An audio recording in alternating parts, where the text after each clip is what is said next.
Nous venons de tenir un conseil de cabinet élargi qui nous a permis de donner des orientations sur la situation nationale et internationale et de prendre des décisions importantes.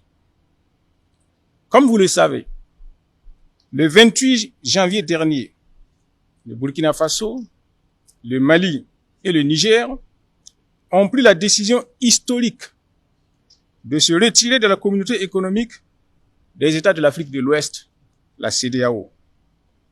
Cette décision vient répondre aux attentes, aux préoccupations et aux aspirations légitimes de nos populations de voir leur pays aller de manière irréversible vers leur souveraineté totale.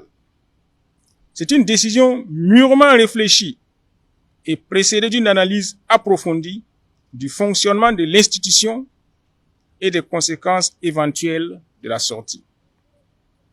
En effet, bientôt une décennie que les trois pays font face à des bandes de criminels soutenus, financés et équipés par leurs partenaires. Et cela dans l'indifférence de certains pays voisins et des organisations sous-régionales, dont la CEDEAO. Cette situation nous a conduit à porter sur les fonds baptismaux, le 16 septembre 2023, l'Alliance des États du Sahel, AES. L'initiative de l'AES s'est très vite révélée fructueuse en favorisant la mutualisation de nos moyens humains et logistiques, ce qui a permis d'engranger d'importants acquis sur le front sécuritaire, aussi bien au Burkina Faso, au Mali et au Niger. À sa création en 1975, la CEDEAO portait de grands espoirs en se donnant pour mission première de promouvoir la coopération et l'intégration dans la perspective d'une union économique véritable de l'Afrique de l'Ouest. Elle avait pour vocation d'élever le niveau de vie de ses peuples, de maintenir et d'accroître la stabilité économique, de renforcer les relations entre les États membres et de contribuer au progrès et au développement des pays d'Afrique de l'Ouest. Malheureusement, après 49 ans de fonctionnement, nous constatons avec regret et amertume que la CEDEAO a dévié de sa mission et s'est radicalement éloignée des idéaux de ses pères fondateurs et du panafricanisme. Je reprends.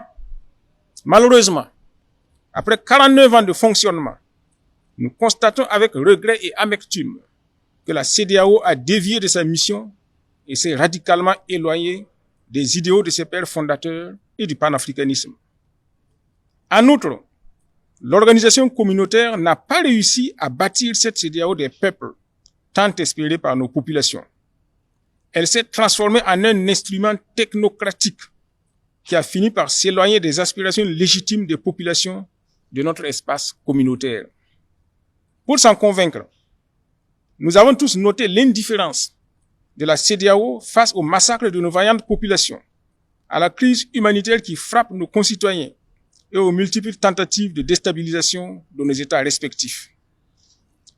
Face à une telle situation, nous ne pouvions faire autrement que de nous assumer en quittant cette organisation qui ne satisfait plus nos attentes. C'est une décision mûrement réfléchie dans les trois pays et nous savons qu'elle ne sera pas sans conséquence sur nos États et leurs économies. Nous restons cependant fermes parce que nous sommes convaincus qu'au sein de l'AES, nous pouvons créer un espace économique viable, résilient et à l'écoute des vraies aspirations de nos populations. L'AES, c'est aujourd'hui l'alliance des peuples du Sahel, mus par le désir souverain d'être maîtres de leur destin pour la construction d'un espace sahélien de paix, de sécurité, de stabilité et de développement partagé pour tous. J'invite les Burkinabés de l'intérieur et de la diaspora à s'armer de courage et à renforcer la résilience dont ils font déjà preuve.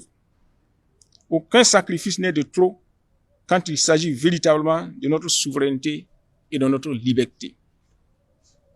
À l'endroit des pays voisins et des autres nations, je voudrais indiquer que le Burkina Faso reste attaché à la préservation des liens d'amitié et de fraternité que nous avons su bâtir depuis des années.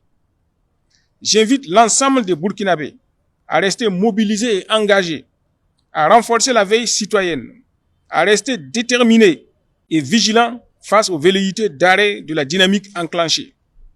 Je lance instamment un appel à tous nos concitoyens à faire confiance aux autorités de la transition et à se départir de toute manipulation ourdie dans des officines secrètes dans le seul but de semer la confusion. Nous sommes totalement engagés dans la lutte et nous sommes confiants de notre victoire prochaine. La patrie ou la mort, nous vaincrons.